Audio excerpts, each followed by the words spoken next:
भारत 24 तास, संपूर्ण माहिती, संपूर्ण सत्य. तर मुंबईत ठिकठिकाणी खोदकाम करून जुन्या एमटीएनएलच्या केबल काढण्याचे काम सुरू आहे. असा खोटा बनाव रचून भूमिगत तांब्याच्या केबल चोरणाऱ्या एका भल्या मोठ्या आंतरराज्यीय टोळीचा सर जे मार्ग पोलीस ठाण्याच्या पथकानं पर्दाफाश केलाय.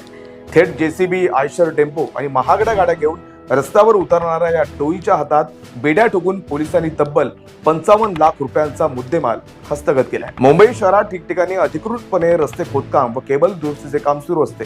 याच गोष्टीचा गैरफायदा उठवत ही टोळी हाती कुदळ, फावडे, कटर आणि चक्क जेसीबी घेऊन फुटपाथवर उतरायची. सर्वसामान्य नागरिक आणि प्रशासनाला वाटायचे की एमटीएनएलचे अधिकृत काम सुरू आहे. याच आभासाचा फायदा घेत ही टोळी शेकडो मीटर लांबीच्या महागड्या भूमिगत कॉपर केबल कापून परराज्यात विक्रीसाठी पाठवत होती. या प्रकरणातील पहिली कारवाई 2 ऑगस्ट रोजी करण्यात आली.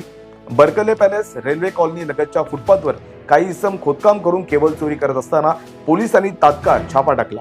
या प्रकरणी सर जे मार्ग पोलीस ठाण्यात गुन्हा नोंदवून पोलिसांनी मोहम्मद सरवर, मोहम्मद अनवर अन्सारी, आसिफ दिलदार सय्यद आणि आझम फखरुद्दीन कुरेशी या तिन्ही आरोपींना अटक केली आहे. त्यानंतर 4 ऑगस्ट रोजी पहाटे मिळालेल्या अत्यंत गोपनीय माहितीनुसार पोलीस पथकानं बर्कली पॅलेस परिसरात पुन्हा छापा टाकला.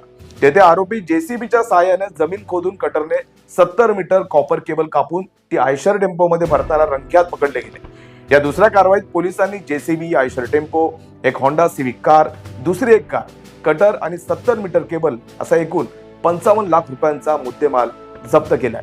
या दुसऱ्या कारवाईत पोलिसांनी सलमान अक्रम अली अन्सारी, सुफियान फखरुद्दीन कुरेशी, जुनैद जावेद अहमद आणि मोहम्मद बबलू मोहम्मद रझी शेख अशा 4ही आरोपींना अटक केली आहे. आरोपींवर भारतीय न्याय संहिता 2023 अन्वये गुन्हे दाखल करण्यात आले असून हे आंतरराज्यीय टोळीचे तार आणखी कुठे जोडले आहेत याचा सखोल तपास सर जे मार्ग पोलीस करत आहेत.